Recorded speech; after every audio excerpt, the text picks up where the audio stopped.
Hello and welcome to the 7th episode of the Extreme Sports Performance Podcast. My name is Ryan Blake. I'm the founder and CEO of Extreme Sports Performance. In this episode, I'm going to be speaking to Pete Atkinson. Pete is a friend and a colleague who I've known for over 8 years. He's currently the head of performance at Italy Rugby. In this episode, I'm going to be asking Pete the questions I ask all my guests. Who he is, what he does, where has he come from and what has he done along the way? What are the 3 key moments from his career so far? What are his top 3 areas of interest? What are the top 3 most valuable things he's learnt to date? Who are his top 3 influencers? What are his top 3 resources for information? What are his top 3 sports performance exercises or drills? What are his top 3 pieces of advice in life, exercise and or sport? We continue to have a freestyle chat in between questions and towards the end of the podcast. We really enjoyed recording this one. We hope you enjoy listening to it. Here we go. Hi Pete, thanks for joining us today on the Extreme Sports Performance Podcast. Thanks Ryan, thanks very much for inviting me on. It's a pleasure to be here and good to catch up with you again. Could you just, for those people who don't know, just tell people who you are, what you currently do, and a little bit of a history of where you started out to where you are now today? Problem with that professional history, mate, is as you know I'm very old, so that history is quite long, so I'll try and be as concise as possible. I'm currently head of performance with the Federation Italia Rugby, where the role I started in June 2017. Prior to that, let's break it down. So I was a Loughborough student in 1990, giving away a bit around my age there, and bumbled around Loughborough for about 5 years, getting every qualification I could think of while still playing rugby then for them. Had a couple of years away teaching in further education and having a fairly unremarkable semi-professional rugby career. And then went back to Loughborough in 98 and did a sports science masters and actually did some study and got my head down for the first time. At the end of that, I was in the right place at the right time and got picked up by Leicester Tigers. And this is pretty much at the start of the professional rugby era. And also looking back on those times, strength and conditioning then and strength and conditioning now are 2 completely different animals in terms of what is normal now and what was normal then. So the first stage of career was 7 years in pro rugby, 4 or 5 at Leicester, through an era of huge success for that club with an amazing player group, and then a couple of years at Saracens. Next stage of the professional career then, 2005 to 2012, was with the English Institute of Sport, where I was based at Bisham Abbey, where we connected for the first time. Yeah.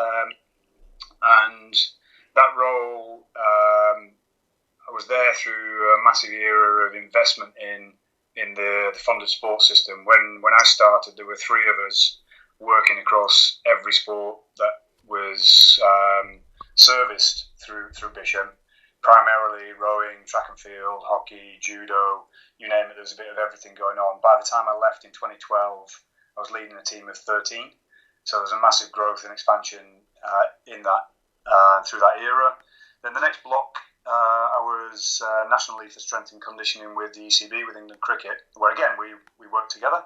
And I was there from the end of August, so 2 weeks after the London Olympics, I left the institute system, started with England Cricket, and left there in the summer of 2017, where I then started this role in Italy. So that's the brief history. So I've kind of gone around a bit of a circle, started in rugby and now back into rugby, having had a lot of varied experiences in the middle. Awesome. Well, no, thanks for that. That's really interesting, and I always like to start with that question just so people can get a feel for your background, your experiences you've had, and what kind of areas you've worked in. So, thanks for that. So, first question I've got for you, mate, is just going to be a really simple one. So, what would you say, looking back on everything you've done so far, would be your 3 key moments from your career so far? Yeah, and I thought about this one a lot, and it is really, really difficult to pin things down to 3 key moments. So I've come up with a couple of themes. The first one maybe is just the ups and downs of professional sport, and how it can, for 1 minute it can be the best thing in the world, the next minute it can be can be really challenging. So I think the ups would be the time with Leicester Tigers there, and in particular the 34 points to 30 win against Stade Francais in 2001 in the Heineken Cup final, which is, it's definitely up there with weddings and birth of children and things like that as best days in your life. It was an unbelievable day, and it still makes the hairs on the back of my neck stand up when I think about the last 5-10 minutes on the touchline of that day. Coupled with the downs of the one time in my career where I've been shown the door at the end of 2 years at Saracens, and it's just what can happen sometimes. Whilst that was a tough day, it also gave me a great opportunity to move on to something new and something different. And actually, it's been probably one of the best things that's happened to me in my career. So ups and downs in the rugby days.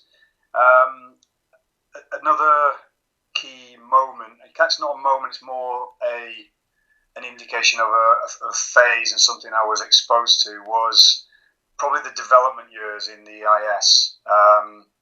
The EIS did a fantastic job in providing me with technical development and non-technical development. I think if I had to pick out one bit which has stuck with me and resonated, it would have been some leadership training that I was involved in 2010, 2011, when the course and the opportunity itself was fantastic. And I think what it really did was open my eyes to understanding myself a little bit better and understanding a bit more effectively how to try and get the best out of other people I was working with, other people I was trying to develop, and athletes that you're trying to work with. So that was a profoundly beneficial time for me. Last key moment was probably in 2016. I was on the beach in Sardinia having a beer about 5 o'clock with Conor O'Shea, who just started his job as head coach with the Italy rugby team. And I was like, "Hi Conor, how are you doing? How's it going?" He's like, "Yeah, really good. I was hoping I'd see you here." So he kind of pitched the idea of this role to me. It took about a year for it to come to fruition, but from that perspective, this job I've got at the minute is an unbelievable challenge. It's absolutely fantastic in terms of trying to take this sleeping potential giant of a national rugby team to a level that it's not been to consistently before. To be involved in this is just, it's, for me, at my stage of my career, it's just perfect, and it's an opportunity that I'm really happy to have been given. So that would be 3 from a list of potential thousands. So Pete, could you just tell us a little bit more about what your current job, head of performance for Italy Rugby, requires? Yes, mate. I mean, it sounds quite grand from the perspective of being performance, and whereas if I compare to the ECB, where a head of performance role would be probably leading a team of maybe 40 or 50 people across all sort of subsets and disciplines, this is not of the same scale in terms of personnel, but we're trying to have the kind of same reach as far as the things that we influence. Now, to make things simple, actually start answering the question in a way that someone would understand, is predominantly what I'm doing is overseeing the physical preparation of the players. But technically everything related to nutrition, to some extent psychology. I'm not a psychologist and wouldn't pretend to be one. All the other nuts and bolts of a broader performance role sit under my remit. We just don't at the moment have people working in those spaces, in those roles. So what I do is focus predominantly on physical performance, which is my area of prior expertise. And you know what, I could quite easily, if I allowed it to happen, be just working continually through the year, because essentially the main remit is to work with the national team through the national team period, which is typically summer tour, November internationals, and then Six Nations, obviously a World Cup every 4 years. And then but also work with the two Pro 14 franchises, so Benetton Treviso in the northeast of Italy and Zebra in Parma. Because we've got 85% of our national squad based in two clubs. So outside of those national periods, I just split my time between the two franchises and work with the S&C teams based in those two franchises. And so it just rolls along. So the minute in July, August, I'm just involved in the pre-season preparation of the players in the two franchises, and I work with everybody, whether they are Italian qualified or not. I just go in and help and get stuck in, and we've got two very, very different environments, two very different sets of people, two very different ways of doing things, and so for me it's a case of how I can most effectively support and benefit each of those two franchises, because if the players get better in their franchises, they come to us better in the national team. And one of the few advantages of our rugby landscape is that the elite end of things is reasonably small, so you've got less sets of relationships to try and build, and it means that you can be more familiar when you turn up there. Oh, it's not the guy from the national team. He says, "Oh, here comes Pete. What's he going to do today?" So it's a great opportunity in that respect. Now, over time, as we get things right with the elite end of Italian rugby, then I will have more influence on the development system. But at the moment, I am focusing my attention on the top of the pyramid. So the next question I've got, Pete, is a question which can go two ways, really. So you can either look at it from what you're currently interested in, or the past, or what you kind of were in the past. And the question is, what are your top three areas of interest at the moment in your role or in the past roles you've had? Yeah, again, it's tricky in terms of what to leave out, but what I guess I've tried to think about is things which consistently in the last few years I get excited about, and coupling that with things which consistently are important to me right now. So probably the first one, and this won't surprise you, I wouldn't have thought in terms of an area of interest for me is speed, high speed running, acceleration, everything that is connected with speed in games in particular. I'm not going to put myself out there and say that I have the level of understanding of speed that you would have if you're a track coach. But in terms of the application of speed in the context of games, then this is an area that I find really interesting. And I know that it was something that in the days with cricket was something that I tried to influence other people around, from the point of view of not just being faster or more efficient, but also the potential influence it might have on execution of skills that are reliant on similar mechanical components or physical components that are also a part of running skillfully and running with a high level of skill. And I think from a cricket perspective, fast bowling was an obvious example there of how we look to try and relate running efficiency and running skill into the skill of fast bowling. And it's the same from a rugby point of view. And I think what I'm really curious about is, you see this statement in games about you need to know the rules before you can break them, from the point of view of an effective technical model of running. Yeah. And I'm really curious as to which ones you're then allowed to break, and how you do break them once you already know them, if you know what I mean. Because I don't see anybody explaining that particularly succinctly to me at the moment. But it's one of the things that I'm still involved in on a day-to-day basis, is trying to influence other coaches around just trying to get people moving better, and trying to improve acceleration, trying to improve high-speed running through just being more efficient and having technically better runners. So that's probably one. I don't know whether you have any comment or further questions on that, mate. Well, it's something that I first kind of started being really interested in from when I was really young, because I was a sprinter. But I never really had the kind of knowledge or, I suppose, desire when in my teenage years to kind of investigate it more, until we kind of came across it again when our path crossed a few years ago in the cricket world.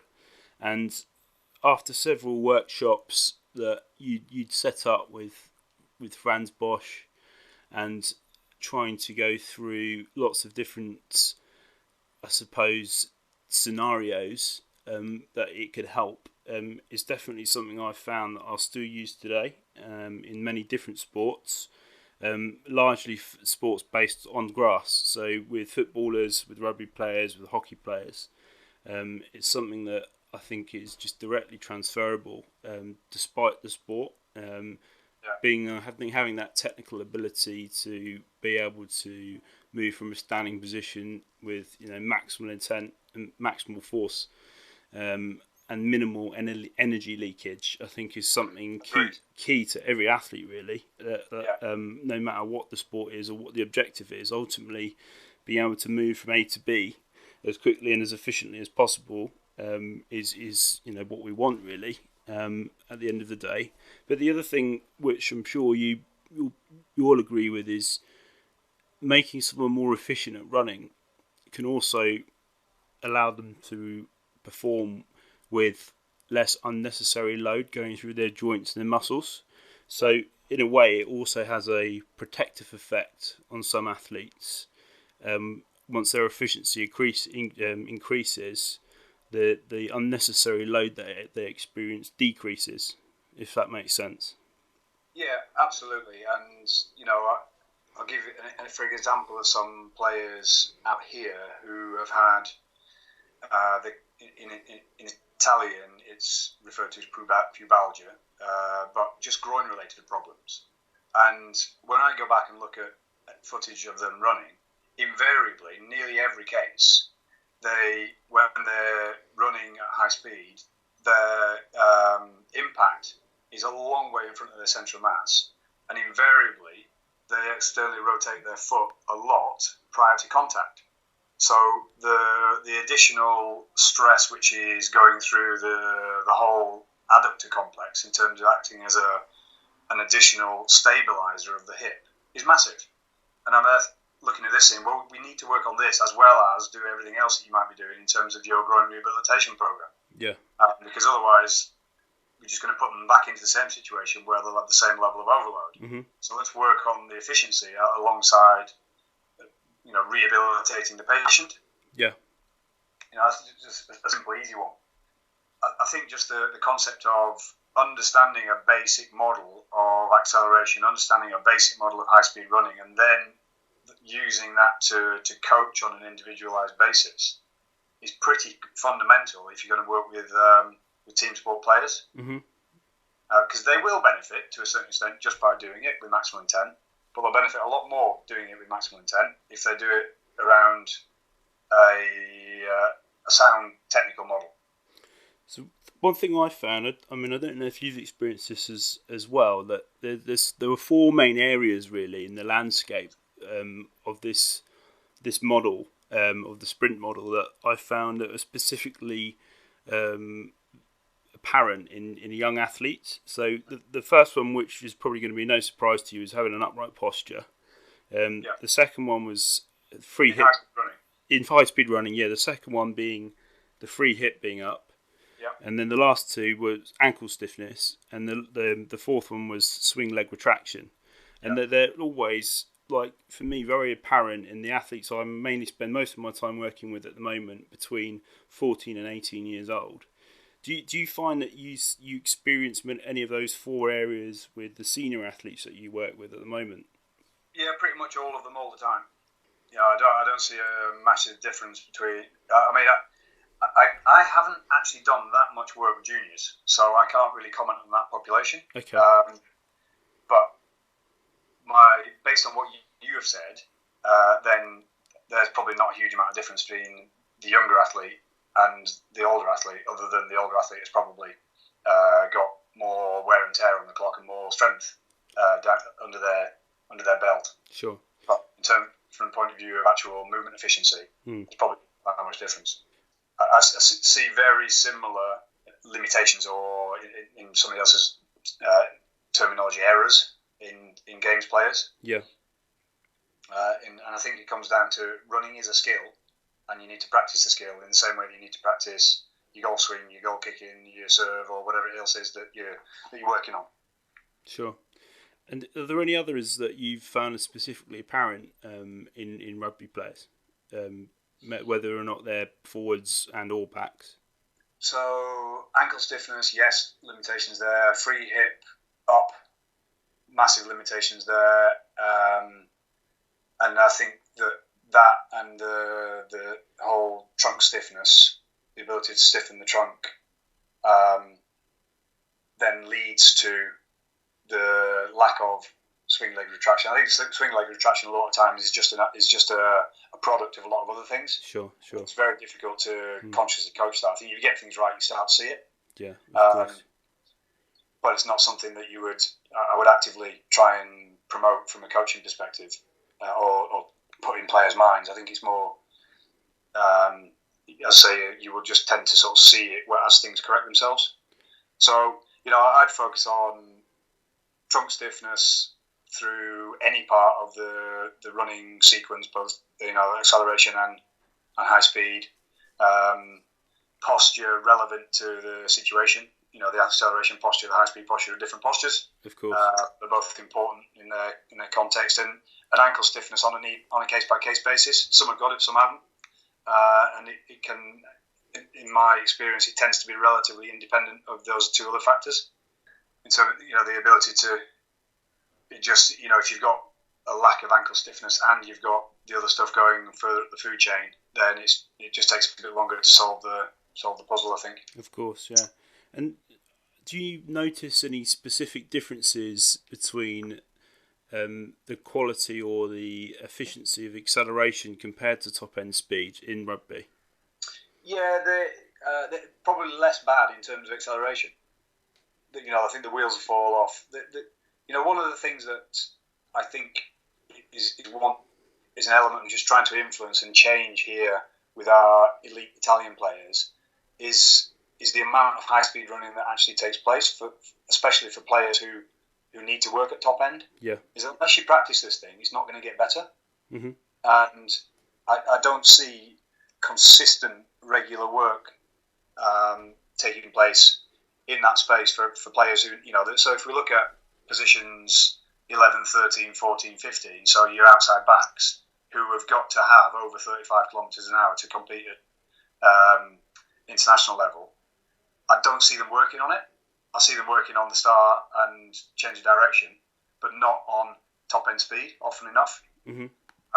So that's something. That's one of the things that we are looking to try and influence a little bit here. Yeah. Okay. I mean, I think we could do a whole podcast on this particular topic, mate. It just fascinates me, and it's something that I think will forever be an interest of mine, as well as yours.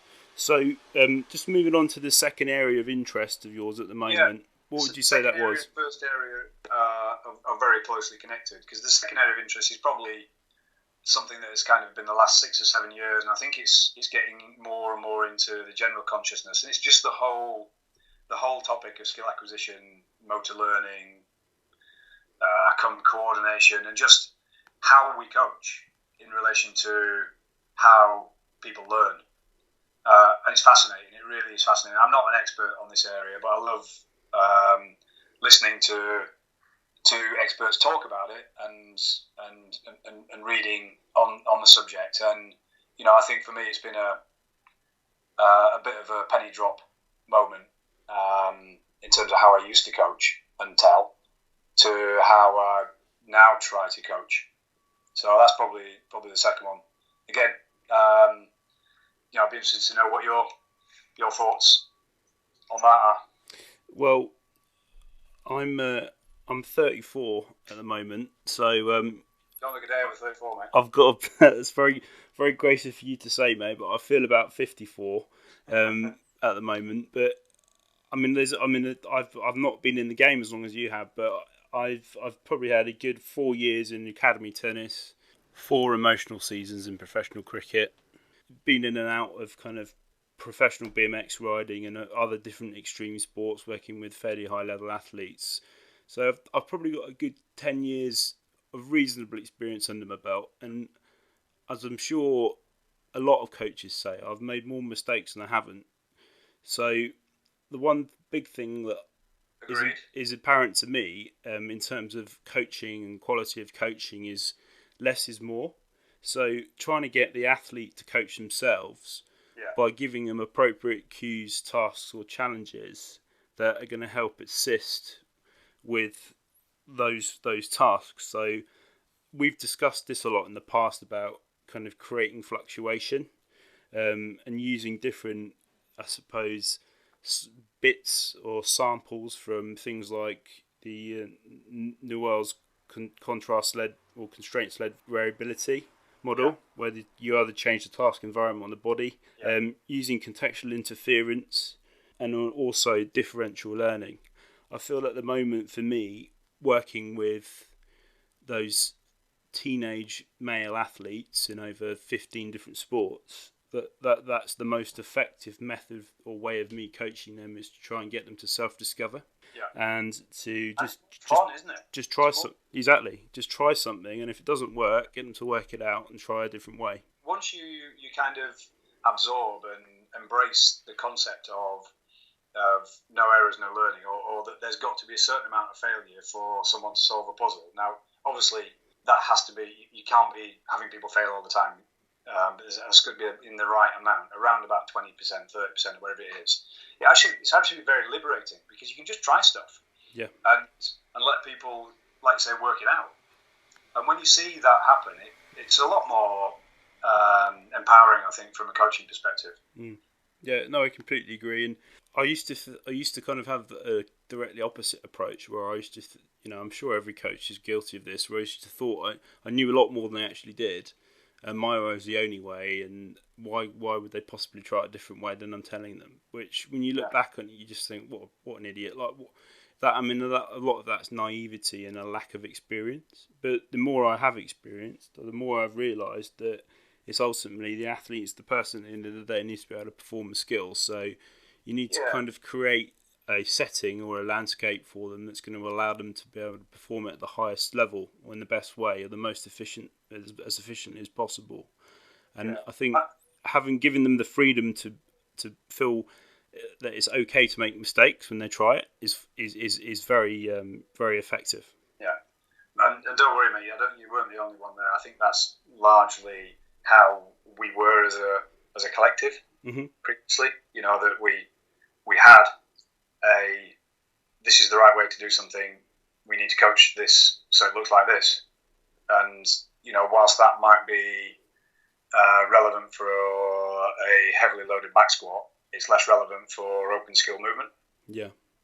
I mean, personally, I feel that there's a little bit more freedom and areas for exploration in the non-weight setting. Yeah. I mean, ultimately, at the end of the day, if you need to get stronger, then you've got less ways of exploring that. I mean, there's different ways of doing a squat, but ultimately, you've got to lift something heavy to get stronger. Whereas, no, absolutely. That's what I said. I'm agreeing with you. I think that when you're getting under a bar and you're pushing a maximal load, there are fundamental things there that we coach that need to be done right for a good reason. Because you're going to snap in half if you get it wrong. Yeah, exactly. So let's do it right. But I think we used to take that mentality and approach to everything that we coached. Sure, it's easy to do, isn't it? And I think I've definitely relaxed more as a coach with the more coaching I've done and the more environments I've been in, and I suppose the outcome is ultimately less is more. Keep it simple and let the athlete explore their own way. So with regards to the question in hand, mate, what would you say your third area was of interest at the moment? And so where the first two are more kind of sustained things over the last decade that I've had an interest in. This one is probably it's more something which is relevant and pertinent to the role I've got right now, and this is probably around trying to find the method and the recipe to find the optimal program for each individual player. And when and in doing so, look at that not just from a long-term goal perspective, but also the challenge of the acute performance every weekend. Yeah. And trying to put those two things alongside each other. So the first bit is probably, in some respects, a little bit easier, or it's easier for me. And, I've set up a system here out in Italy where we were very fortunate last summer to have the benefit of Professor Liam Kilder from Swansea University coming out and working with us and bringing his force plates out. And not only was Liam very generous with his time, but he also gave us a bit of insight into some standards that he'd collected across about 1,000 professional rugby players over the best part of a decade. And from that, it was the genesis of a kind of a standard system. So I've now set up a system where players are assessed on the force plate for an isometric pull, a counter movement jump, and a drop jump, and they can rank a number of points for that part of it. It's a bit like a decathlon. It's got different events. Then we do an endurance test, and I considered all the options in terms of bleep test, yo-yo, 30-15, and we ended up with, for simplicity, using the Bronco, which is a 1,200 metre shuttle, which lasts about 5 minutes, depending on how fast you are at it. Yeah. And the advantage of that was it means that we can use it inside a training session that everyone's done the same distance, as opposed to a yo-yo. If you crap, you drop out after not very far, and if you're Alistair Cook, you keep going 3,000 metres. We haven't got any of those, by the way, out here. Then the other was obviously speed, where we use the timing gates over 10, 30, and a bit 40 over the backs. It's weighted so that the fitness component is more important for forwards, and the speed component is more important for backs. And then the final few little bit of points is around body composition and some standards there. And so I've set up standards where you can score 4, 3, 2, or 1 points for every decathlon event, and there's 10 events, and so there's a maximum of 40 points. Now, from that, you're going to get a profile. And so, for me, it's reasonably easy to sit down and look at some priorities for player A to work on and for player B to work on, and set some targets for them to working on over the short, medium, and long term. We're in pre-season at the minute, so this is our big opportunity to really push things. So that's, getting that system nailed down in Italy and getting it adopted is the current challenge, which is I've got a lot of support from the S&C coaches in the 2 Pro 14 teams I'm working with, as well as the national team. So that's going quite well. Then the other challenge is then thinking about how that relates to making sure that a player performs as optimally as possible each weekend, and what they need to sort of stimulate and trigger that high level of performance, but marrying that with their long-term goals. And that one's a puzzle, really. I wouldn't say that I've got the 100% certainty on the answer for every player, but it's so that's an interesting puzzle to try and solve. Oh, that's really interesting. Thanks for sharing that, Pete. I find that in a semi-related area, because I'm currently working, as I said, with a minimum of about 15 sports and about 10 other accessory sports at the moment in my current environment. And as you can imagine, there's a lot of athletes and not a lot of coaches, so I have to be quite efficient with collecting information and trying to be quite clever with what information I collect. And it's been, this last year's been, again, as you say, like a bit of a puzzle, trying to work out what's going to be useful, what's necessary, what could possibly not be collected and not really, but that isn't too important, etc., etc. And I've found that there's certain areas really on I suppose of an energy system and a force velocity curve kind of side of things that kind of overlap with different sports, and it's been quite interesting trying to put that together and come up with a profiling or a system and a process that allows me to do that with maximal effect and maximal efficiency. And it's been quite good fun, but it was, as you say, it's been quite challenging. So I think that's one thing as a coach that you would experience more than me, and that's being faced with new challenges in different environments, and having to work things out from scratch or work things out for yourself that might not be quite as obvious as it is once you've been in a specific role or specific environment for a longer period of time. Would you agree? Would you agree with that?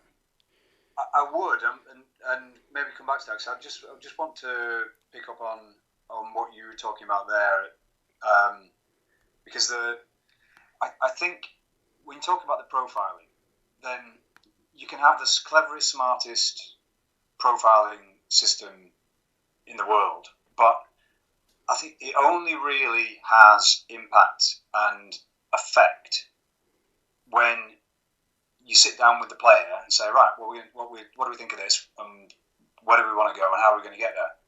And so you could have a relatively moderate profiling system in terms of its sophistication,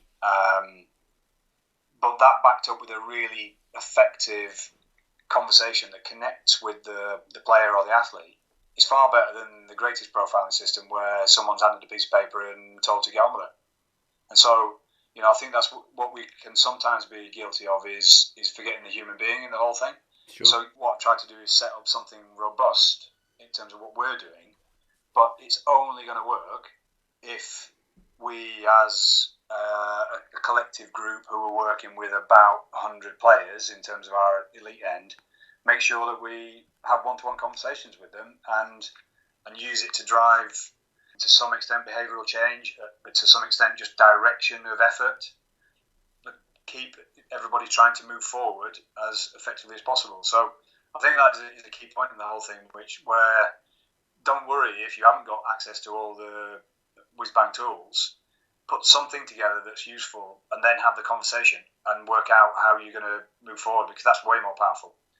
As far as the second point, which I guess was more about how you become effective in different environments that you're not necessarily familiar with, honestly, what you said is right. You have to take your time, think deeply about it, and work out how you can be effective in this environment, and learn as much as possible about the language and the stories and the culture and the environment of the group and the sport that you're working with.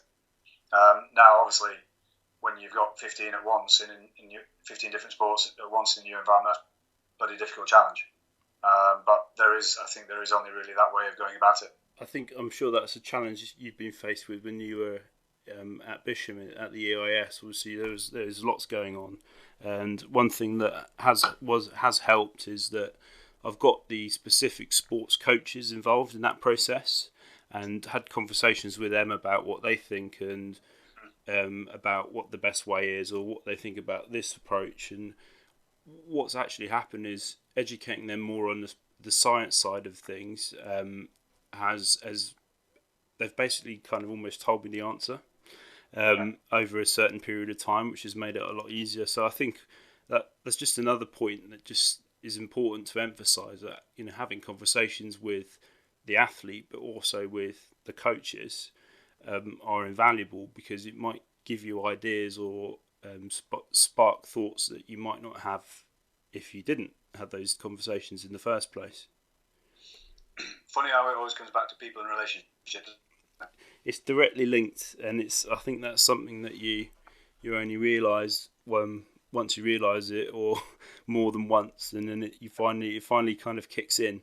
So yeah, thanks for sharing that, Pete. I mean, I know I'm going off at different tangents here on the question headings, but I think it's a healthy conversation topic, and like a healthy discussion, good food for thought for the listeners. So just moving on, because again, I'm conscious of time. I'm not taking up too much of your time. So this is more of a holistic question. So you can answer this in any way you want. But what would you say your 3 most valuable things are that you've learnt to date?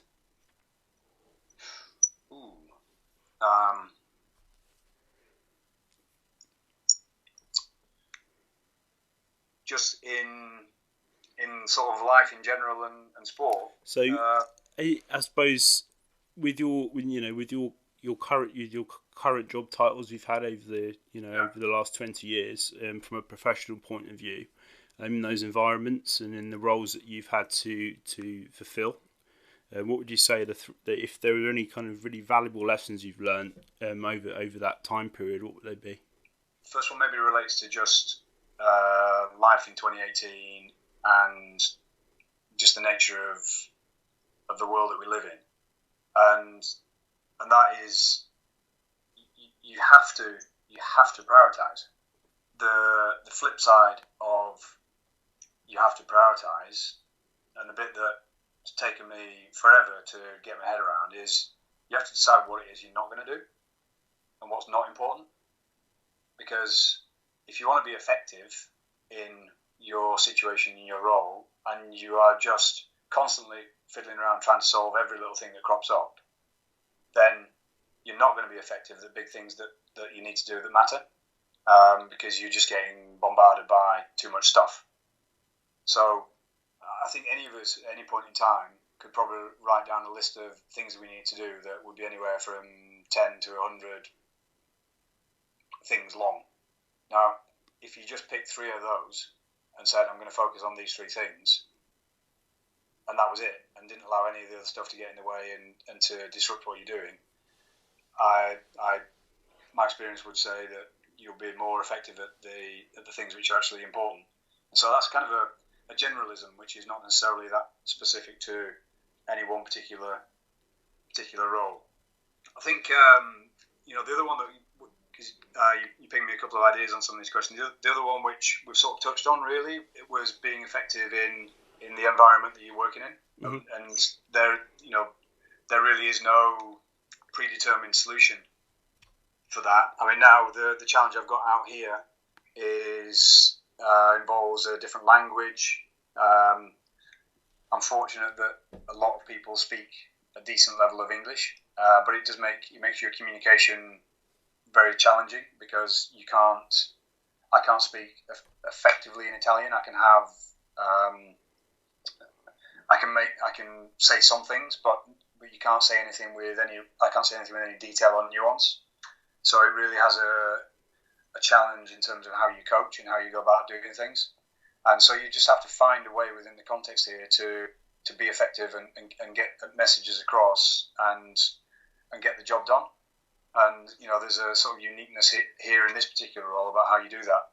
And that's true, I think, of every different situation that people face themselves in. That everyone's environment is different, and so you're thinking deeply about that, how you connect with people, how you make yourself effective, and understanding yourself within all that in terms of what your strengths are, and how you can be most effective is really important. The third area, which is maybe a bit more.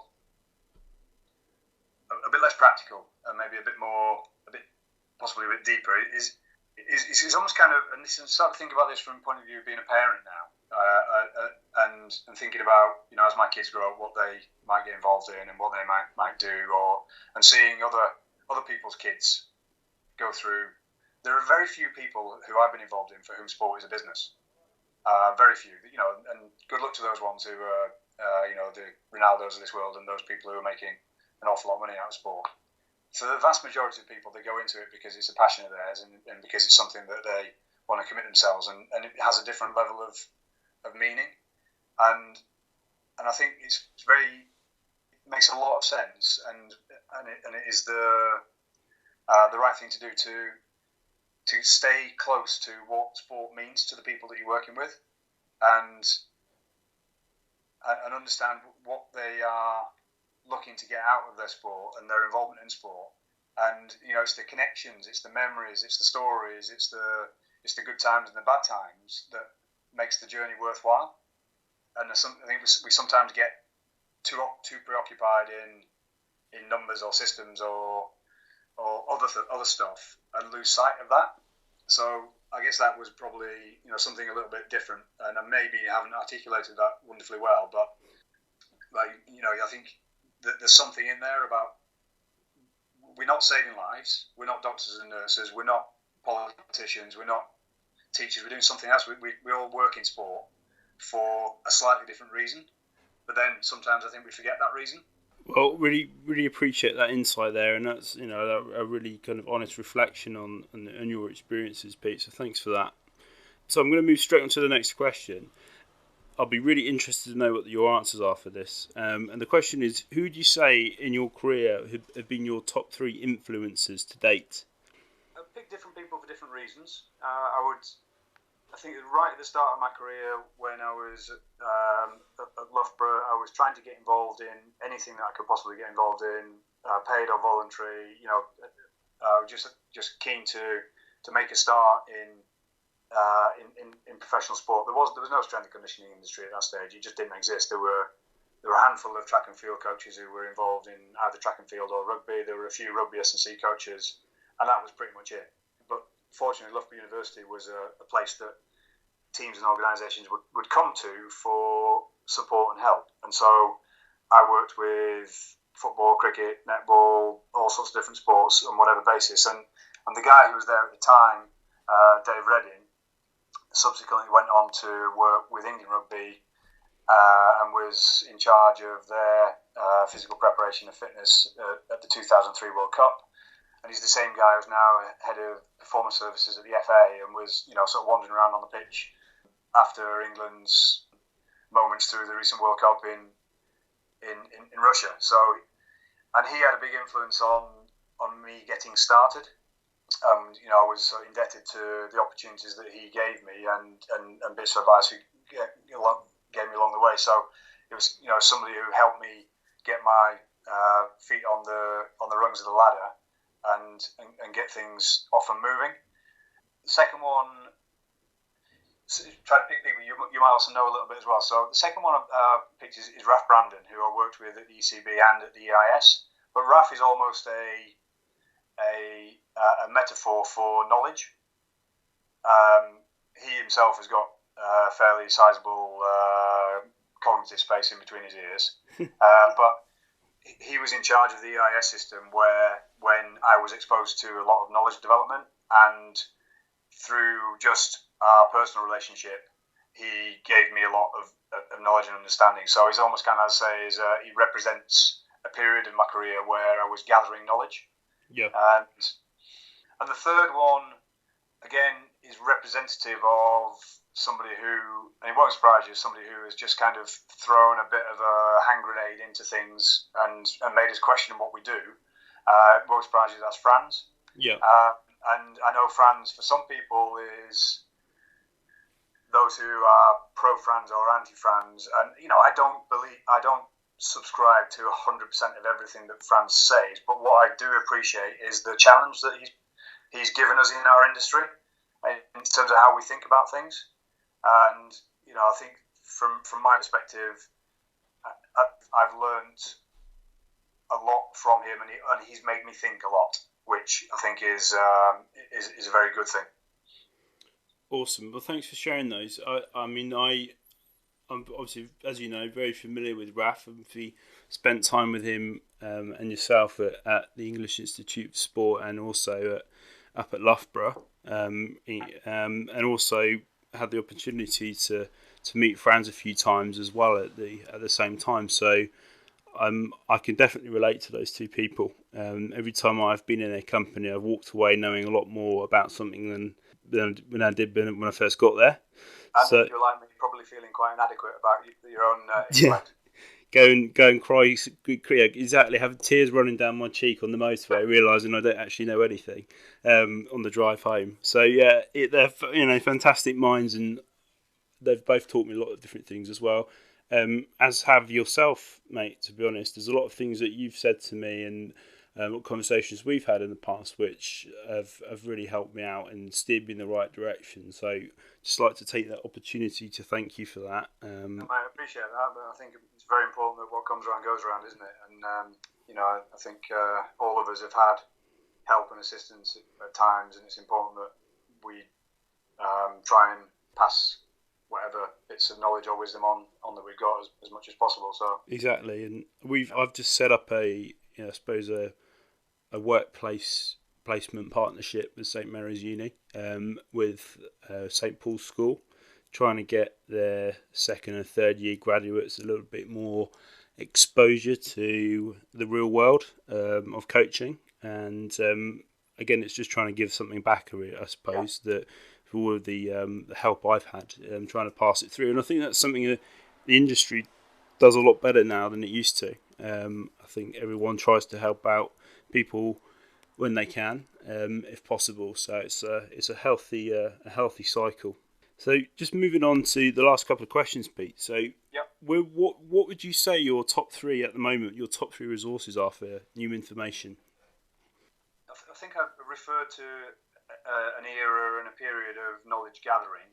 I'm probably in a little bit of a different space at the moment, simply because of circumstances. I've got this role, this job is incredibly challenging and busy and exciting and fun, but also I've got a young family and a family who don't speak the native language, and I don't speak the native language myself. So I guess my time currently is split between the job, the family, and any spare time left would be invested in trying to learn Italian. So at the moment, I'm more consolidating knowledge I've previously learned than absorbing a lot of new knowledge. Mm-hmm. And I don't necessarily I think that, the internet and social media is a wonderful thing, and it provides lots of information, but it also has a way of making you feel like you're stupid and that you don't know anything. Yeah. And I think it is important for people to back themselves and go with what they know and what they've experienced, and the tacit experiences they've had where they've been able to affect positive change through sort of things that they know and which might be fundamentally simple. So historically, if I go back now and answer the question, having given you the caveat and the context, of course, yeah. For me, the resources, number one, always is people. People that I interact with, people on a day-to-day basis, bouncing ideas. If I don't know something in a particular area, I will go and ask who I consider to be somebody more knowledgeable in that area or an expert of it, and find out the answers to questions. I'm fortunate that in 20 or so years of being in the industry, I know quite a few diverse people, and learning from people in real life situations that we get every now and then, like conferences. So I always put people down as the number one resource for me to learn from. From a general perspective, it's quite a banal answer, but books and papers are learning resources which I've used a lot in the past. I'm not reading as to the same amount that I've done historically. And the last area where I dip in and out depending on time available is just any kind of online things and social media. So that'd be sort of the three areas within a prioritization of importance that I would go to influence my information and learning. Awesome. Yeah, thanks for sharing those, because it always interests me what people say. I mean, in the past, I know that we've spoken about strength and conditioning research and how they condensed down their latest studies into digestible summaries. And now Chris Beardsley has put that online into a kind of a more of an infographic Instagram format. There's a lot of things you can read about and learn in very little time, which is great from an efficiency point of view. I've also found Yann Lemeur, the French sports scientist, again on Twitter. He puts some brilliant infographics together, which you could kind of digest in seconds. And also podcasts, which is part of the reason why we're doing this now. Is just I spend a lot of time in the car, a lot of time commuting, and it's almost wasted time really that you can't really pull out a book or pull out a paper or get your computer out. So listening to something is a good use of time. So it's always an interesting question, that one. I've tried to minimise my car time. Otherwise, I think I'd be doing the same. When I was in the UK and driving a bit more, getting around Italy now, I get the train because I can get work done. Whereas if I'm sitting in the car, like you say, it's just dead time. Sure. So I need to sort of maximise my time on the train there. And you're right about the Yann Lemeur stuff, and those digestible little bits of those little knowledge bombs are very useful. I think one person who's been very generous with his knowledge recently on Twitter has been Stuart Millen and the Altis crew in terms of what they've done with it. Going back to me talking about high speed running, going back to a kind of a kilogram approach to analysing high-speed running, and there's no reason why they should put something like that out as a resource. But I think his Twitter feed is one of the ones which is worth a look. Yeah, it's great when people share stuff, and I think it's important also people don't take it for granted as well. But any kind of new use for information is fine by me and much welcome. So hoping there'll be more of it to come in the future. So last couple of questions then. So this one always catches people out, and it always makes I suppose puts people on the spot really, because being coaches, I suppose we like to be precise and be able to justify our answer rather than generalise too much. But I'm really interested to ask you this because you've worked obviously with, how many sports would you say you've worked with to date? Different sports in total as a rough number. Rough number, 20-ish. So 20 sports, and how long have you worked in professional sport for in terms of years? If you include me playing semi-professional as fitness advisor at Nottingham Rugby in 95-6, 23. So 20 sports over 20 years. What would you say your top 3 sports performance exercises or drills would be if you had to pick 3 right now of the most effective you've used in that over that timeline and over those different sports? A question everyone hates. Yeah. Well, I'm just not going to answer it straight. I'm going to answer it in a way that I want to answer it, as opposed to how you want to answer it in the way you've asked it. Fine. Because it is impossible to pin your hat. I'm going to give you one area which I think is massively underemphasised in terms of its importance, and it's really shit boring, but it is thoracic mobility. Okay. In terms of it, for me, fitting that into a generalised necessity for thoracic mobility, trunk stability, and hip mobility, and for athletes to work on those components on a habitual basis, I think is underemphasised in terms of its benefit and importance. So that, across virtually any of the sports we work with would be something that I would promote as being probably more important than people consider it to be. The second one would be, because I've probably referenced this previously in conversations, if you want to get good at accelerating in your sport, practice accelerating. So practice accelerations with maximal intent. So that's number 2. Cool. And the last one, which again we've probably touched on in terms of our previous conversation, is and we're particularly looking now at open skill situations, is let people find solutions to movement puzzles. And use competition, use constraints, use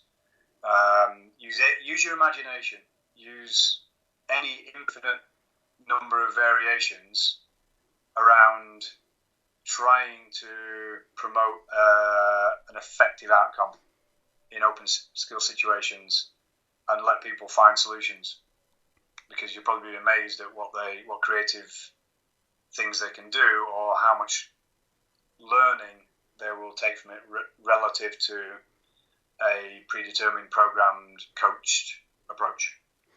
Fantastic. Oh, that's great, Pete. Thanks for sharing those. Really, really insightful, very useful, and very interesting.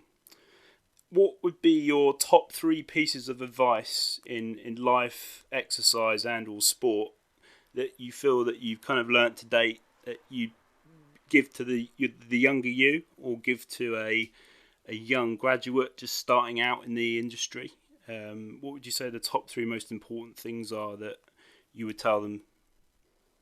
The young graduate, I feel very sorry for the young graduate these days, because the odds are stacked against them.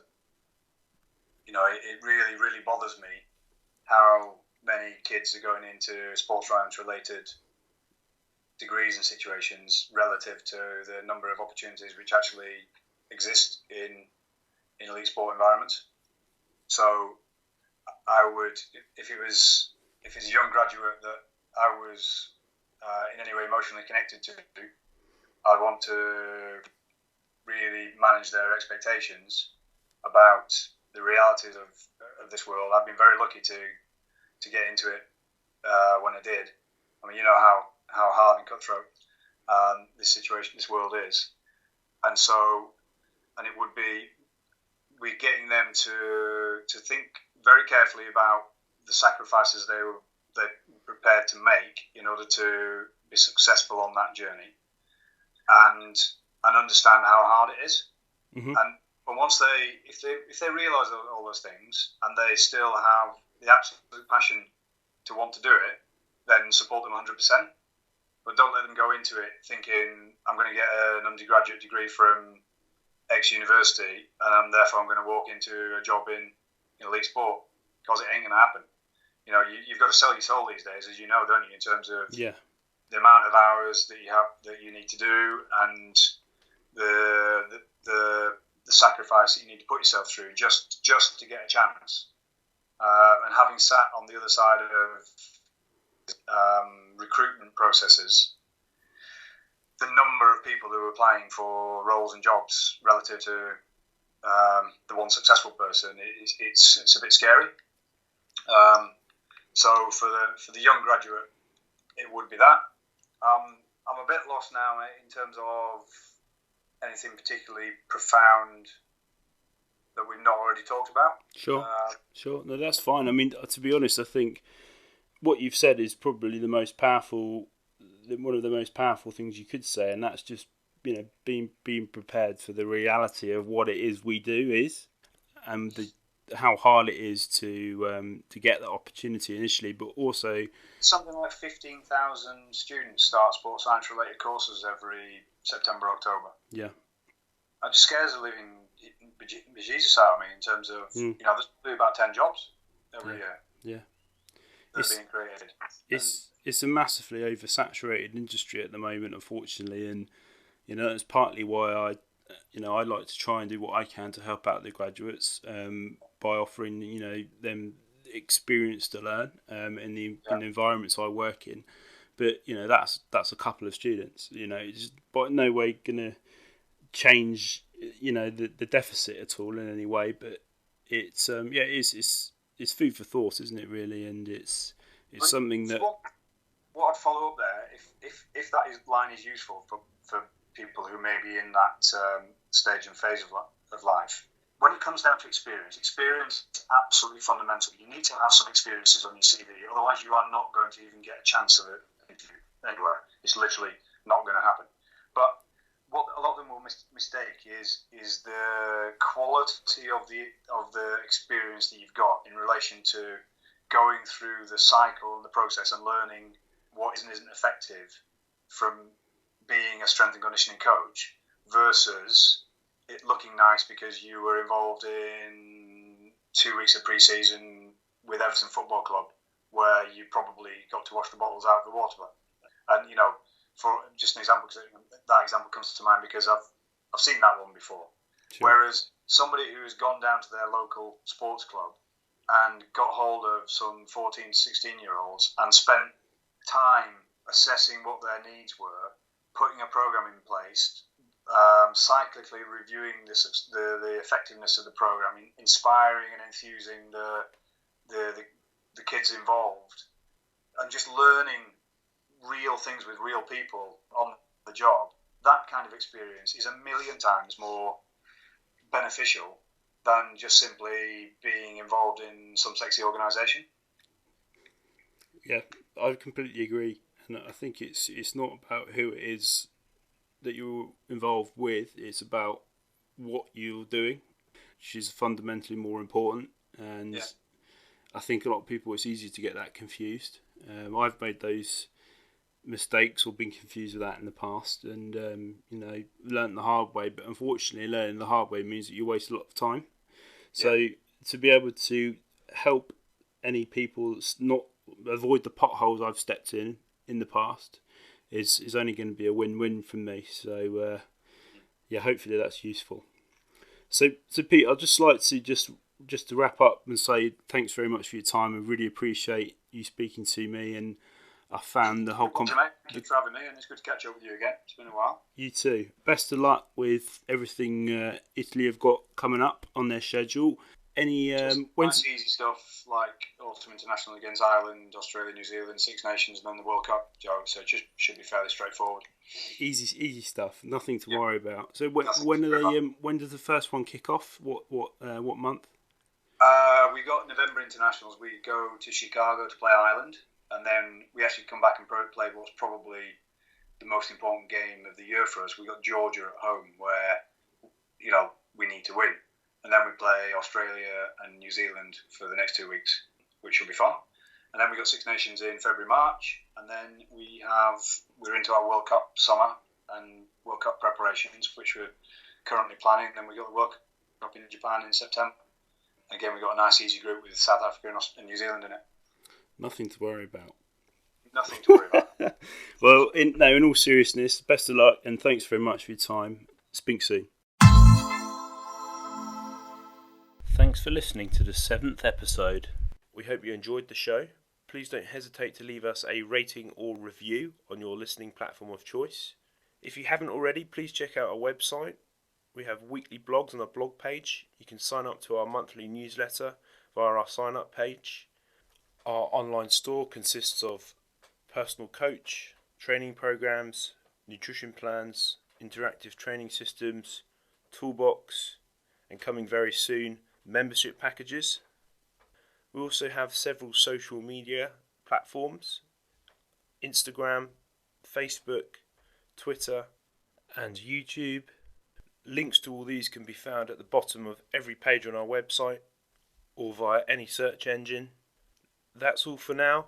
Until next time, take care.